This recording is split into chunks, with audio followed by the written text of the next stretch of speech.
से जब सुख को प्राप्त करना है तो उसके साधनों पर ध्यान देना होगा, है ना। तो आगे ऋषि कहते हैं कि इंद्रिय स्पर्श के माध्यम से अपने इंद्रियों को सबल बना लो, इसकी जानकारी हमें प्राप्त हो गई। उसके बाद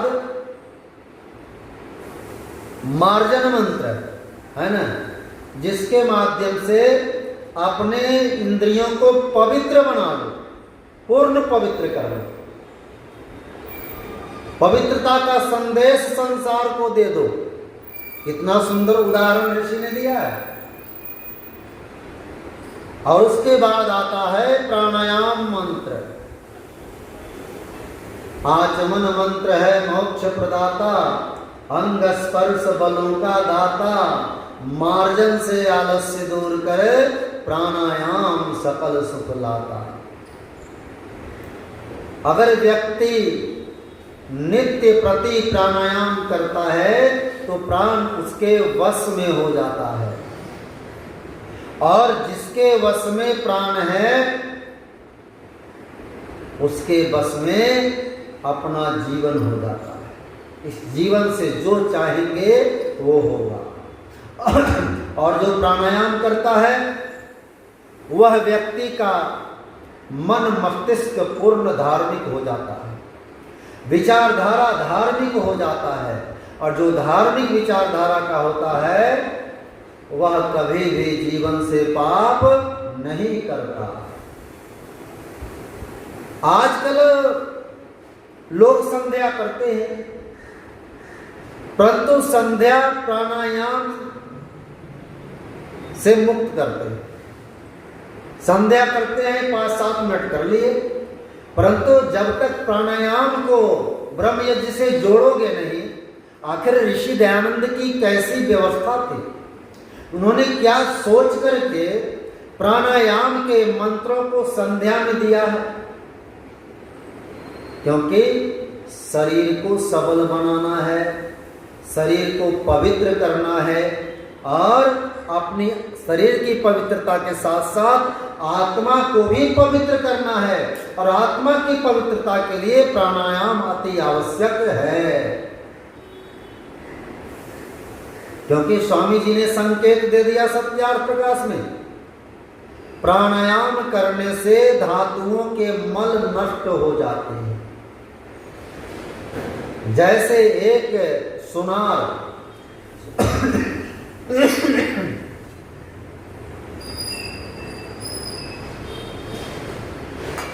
सोना को जब अग्नि में तपाता है तो उस तपिश से सोना के जो मल होता है वो दूर हो जाता है।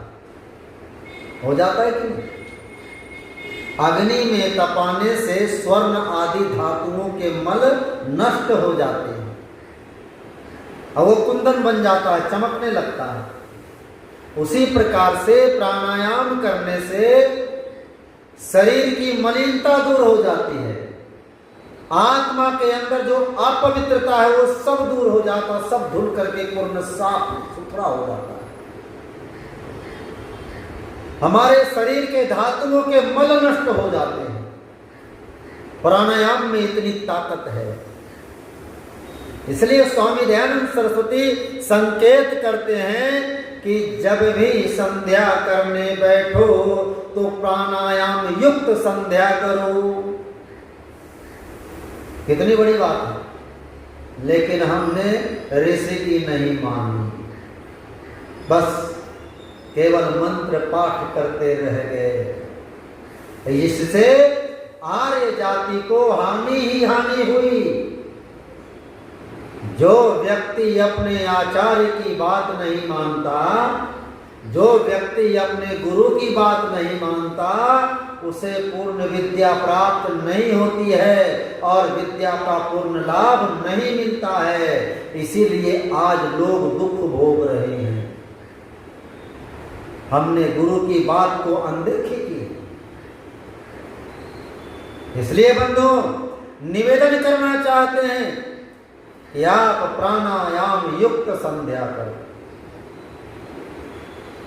और बिल्कुल सरल है, स्वामी दयानंद सरस्वती ने शास्त्रों का प्रमाण दे करके 4 प्रकार के प्राणायाम करने का विधान दिया, जो बिल्कुल सरल है। आजकल जो लोग प्राणायाम करते हैं, कपालभाति, अनुलोम विलोम, उद्गीत, उज्जाई, ये सारे प्राणायाम जो है वो हठ योग का अंग है।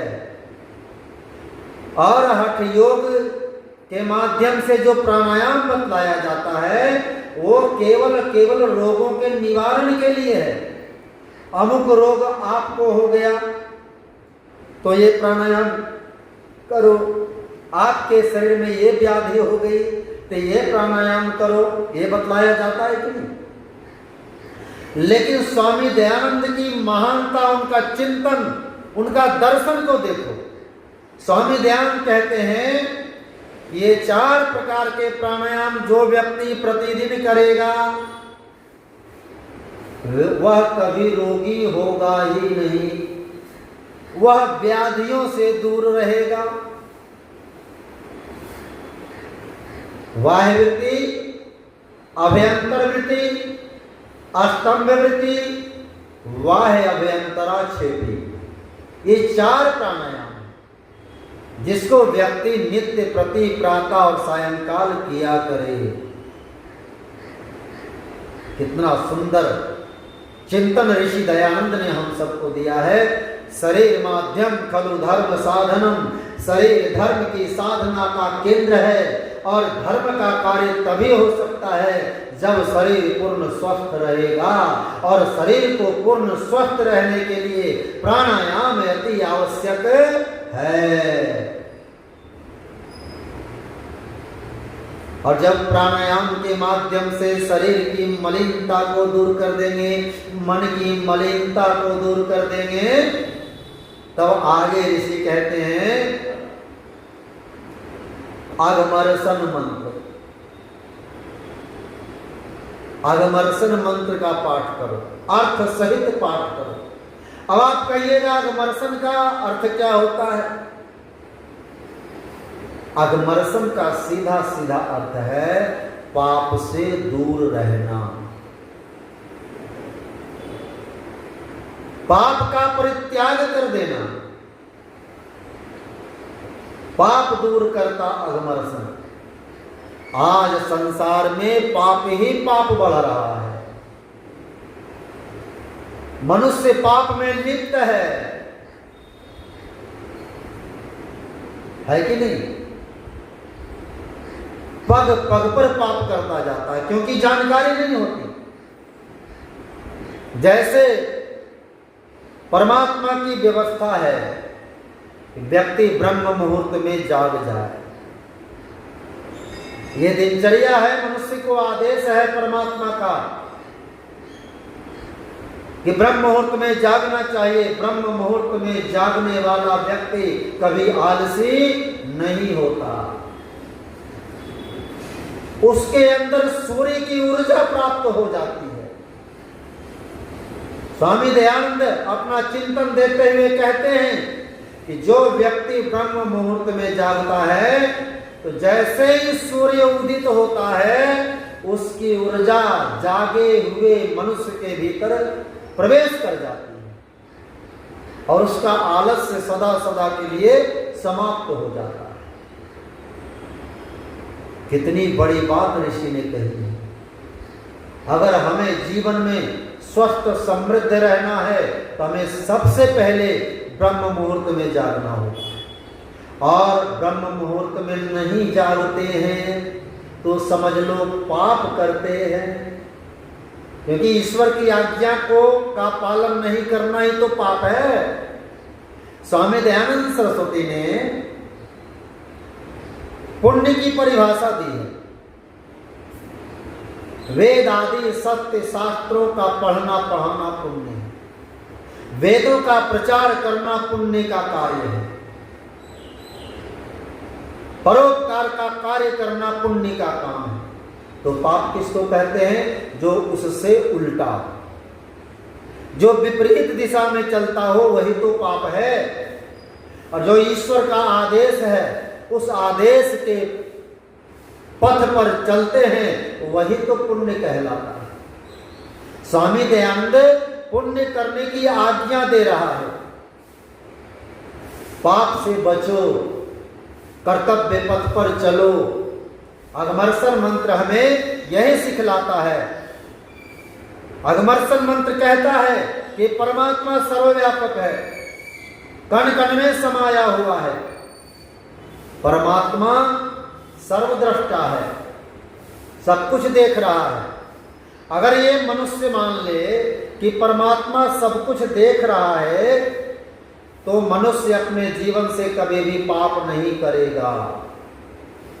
लेकिन उसे ईश्वर भक्त रहना पड़ेगा, ये मानना पड़ेगा ईश्वर हमें देख रहा है, कोई देखे या ना देखे ईश्वर हमें देख रहा है। और जैसे ये भावना मनुष्य के मन में आ जाती है वैसे ही मनुष्य पाप को करने से बचता है ना।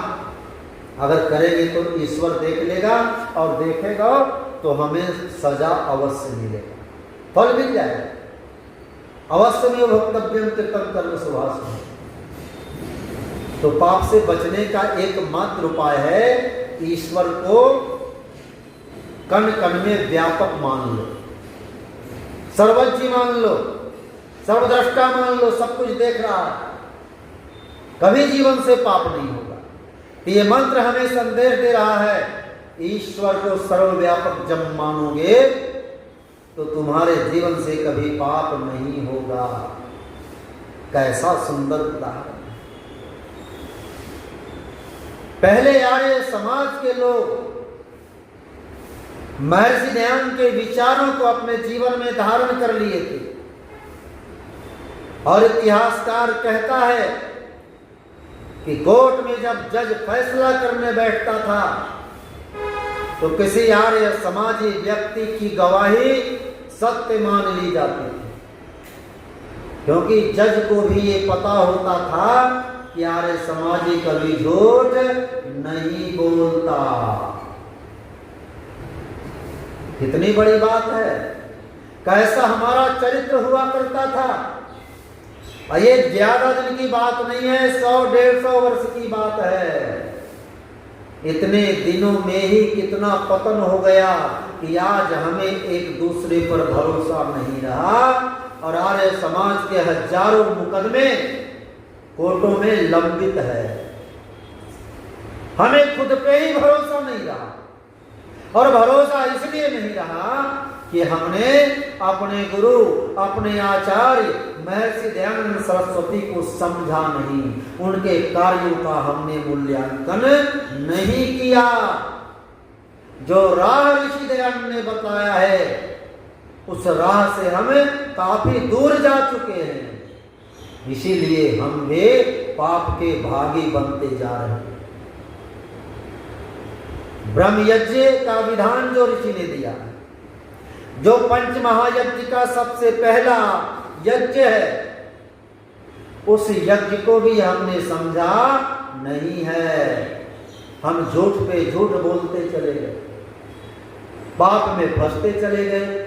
परिणाम हमारे समाज में आते तो जरूर हैं, लेकिन हम भी पाप के भागी बनते जा रहे हैं। बंधुओं, ये चिंतन का विषय है। अपने गुरु, अपने आचार्य महर्षि दयानंद का चिंतन अपने जीवन में उतारो, तभी मनुष्य का समग्र विकास होगा। अगमर्सन के माध्यम से जब संकल्प ले लेंगे, सर्वव्यापक प्रभु की सत्ता को स्वीकार कर लेंगे, तो हम हमेशा पाप से बचते रहेंगे। इतिहास साक्षी है, जब आर्य समाजी जब कहीं जाता था, एक अनजान व्यक्ति भी जब राह में मिल जाता था तो अनजान व्यक्ति भी उस आज जान जाता था कि आर्य समाजी है, तो उस पर पूर्ण भरोसा करने लगता। कैसा दिन था हमारा, क्योंकि हमने ब्रह्म यज्ञ को जीवन में ढाल लिया, उतार लिया था। इसलिए बंधुओं, आज इसकी आवश्यकता है। पाप दूर करता अगमर्शन, अगमर्शन मंत्र के माध्यम से अपने जीवन के पापों का समन कर दें। यही ब्रह्म यज्ञ हमें सिखला रहा है। इसी के माध्यम से हम अपने जीवन को पूर्ण पवित्र बना सकते हैं। और जब देखिए स्वामी दयानंद सरस्वती ने कैसा चिंतन दिया कि जब सुख की कामना करते हो तो अपने इंद्रियों को बलवान बनाओ, और बलवान बनाने के साथ साथ पूर्ण पवित्र बनाओ। पवित्र बनाने के साथ साथ उसे पाप से दूर रखो, अपने इंद्रियों को पाप से दूर रखो। और जब पाप से दूर हो जाता है तब एक मंत्र और बड़ा प्यारा सा मंत्र आता है। कौन सा मंत्र आता है? मनसा परिक्रमा। मनसा परिक्रमा के 6 मंत्र आते हैं।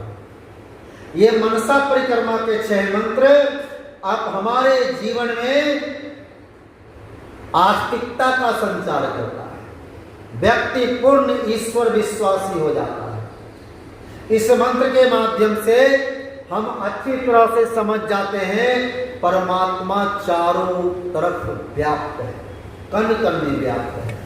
ऊपर भी है, नीचे भी है, पूरब में है, पश्चिम में है, उत्तर में है, दक्षिण में है, सब जगह व्यापक है।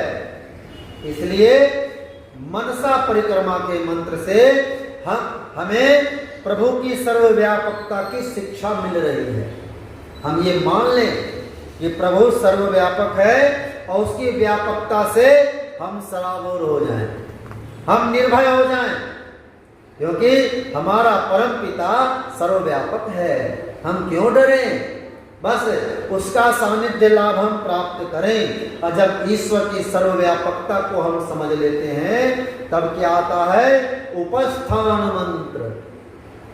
हम उसके निकट, अति निकट बैठे, प्रयत्न करेंगे कि मैं परमात्मा के निकट बैठा हूं और परमात्मा मेरे निकट है, मेरे अंतःकरण में विराजा हो। उपस्थान मंत्र यही शिक्षा दे रहा है। उद्वयम तमसस् परि स्वपसयं तौ। हे प्रभु, हमारे मन से अंधकार को दूर कर दो, तमस को दूर कर दो और प्रकाश ही प्रकाश कर दो। प्रकाश में सब कुछ दिखता है ना जी, अंधकार में कुछ दिखता है क्या? तो हम इस मंत्र के माध्यम से प्रभु से कामना कर रहे हैं कि हे प्रभु, हमारे जीवन में प्रकाश ही प्रकाश ला दो, अंधकार को मिटा दो, छिन्न भिन्न कर दो। और जब प्रकाश ही प्रकाश होगा तो सब कुछ दिखेगा, है? कभी पाप नहीं होगा जीवन से। कितना बढ़िया व्यवस्था ऋषि ने दिया है। अरे भैया, कम से कम ऋषि को समझने का प्रयास करो। और जब ये मान लेते हैं कि अंधकार हमारे जीवन से दूर हो गया उपस्थान मंत्र के माध्यम से, तब क्या व्यवस्था ऋषि ने दिया है। तब कहते हैं गायत्री का जप करो। तब गायत्री मंत्र आता है कि नहीं? उपस्थान के बाद गायत्री। अब गायत्री मंत्र का जप करने के लिए आप परिपूर्ण तैयार हो गए। कितनी प्रक्रिया से गुजरना पड़ा है? एक सुख की कामना हमने किया और सुख को प्राप्त करने के लिए अपने इंद्रियों को बलवान बनाना, अपनी इंद्रियों को पवित्र बनाना, प्राणायाम के द्वारा आत्मा को पवित्र करना, आत्मा की गंदगी को दूर करना, मलिनता को दूर करना, है ना? कैसे कैसे प्रक्रिया से गुजरना पड़ा। और तब जाकर के जब शरीर आत्मा पूर्ण पवित्र हो गया, जब शरीर आत्मा पवित्र हो गया, तब आता है इस बुद्धि का नंबर। अगर आत्मा पवित्र रहे, शरीर पवित्र रहे और बुद्धि गंदी हो तो सारा व्यर्थ हो जाएगा। और बुद्धि की पवित्रता के लिए ऋषि दयानंद सरस्वती ने कितना सुंदर विधान दिया है शास्त्रों का प्रमाण दे करके, ऐ दुनिया के लोगों तुम गायत्री का जप करो। ओम भूर्भुवस्वः तत्सवितुर्वरेण्यं भर्गो देवस्य धीमहि धियो यो नः प्रचोदयात्। इस मंत्र का कितना प्यारा सा भाव है, अर्थ है, हे प्राण प्रिय, दुख विनाशक, सुख स्वरूप, श्रेष्ठ, तेजस्वी, पापनाशक, देव स्वरूप परमात्मा, हम आपको अंतःकरण में धारण करें। आप हमारी बुद्धियों को सन्मार्ग की ओर प्रेरित करें। अगर बुद्धि पवित्र है, शरीर खूब बलवान है, और बुद्धि पवित्र नहीं है, तो इस बलवान शरीर का भी कोई महत्व नहीं। रावण का शरीर बलवान था, परंतु बुद्धि अपवित्र थी। रावण राक्षस कहलाया। बुद्धि की अपवित्रता के कारण रावण ने माता सीता का अपहरण किया। दुर्योधन बहुत ताकतवर था, बल में पारंगत था, गदा युद्ध में निपुण था, मल युद्ध में निपुण था, बल उसके पास बहुत था, कई हाथियों का बल था, लेकिन बुद्धि अपवित्र थे, उसका विध्वंस हो गया। इसलिए स्वामी दयानंद कहते हैं, गायत्री के जप से अपनी बुद्धि को पवित्र कर लो, तभी तुम्हारा गायत्री का अनुष्ठान पूरा होगा। और जब गायत्री मंत्र का पाठ करते हैं, गुरु मंत्र का पाठ कर लेते हैं, तब क्या आता है? समर्पण मंत्र। हम उस प्रभु के प्रति अपना समर्पण का भाव दर्शाते हैं। हे ईश्वर दयानिधे, भगवत कृपयानि जपोपासनादि कर्मणाम धर्मार्थ काम मोक्षाणाम सद्या सिद्धिर भवे। कहते हैं कि समर्पण का भाव, हे प्रभु, धर्म, अर्थ, काम, मोक्ष, ये पुरुषार्थ चतुष्टय जो है, इसे हम प्राप्त करें। सारा जीवन धर्म युक्त जिए, अपनी बुद्धि से युक्त होकर के अपने जीवन को आगे बढ़ाएं। हम अपना समर्पण उस प्रभु के कृपा शरण में बढ़ाते हैं। और उसके बाद नमस्कार, नमः संभवाय च मयो भवाय च, नमः शंकराय च मयस्कराय च, नमः शिवाय च शिवतराय च। हम उस प्रभु का नमन करते हैं। हे प्रभु, आपका बहुत बहुत धन्यवाद। कितना सुंदर व्यवस्था व्यक्तित्व निर्माण के लिए महर्षि दयानंद सरस्वती ने ब्रह्म यज्ञ में वर्णित कर दिया। और इसी ब्रह्म यज्ञ के माध्यम से व्यक्ति का निर्माण संभव है, दूसरा कोई उपाय नहीं है। और जो व्यक्ति इस संध्या के मंत्रों को अपने जीवन में धारण करेगा, वही पूर्ण धार्मिक कहलाएगा।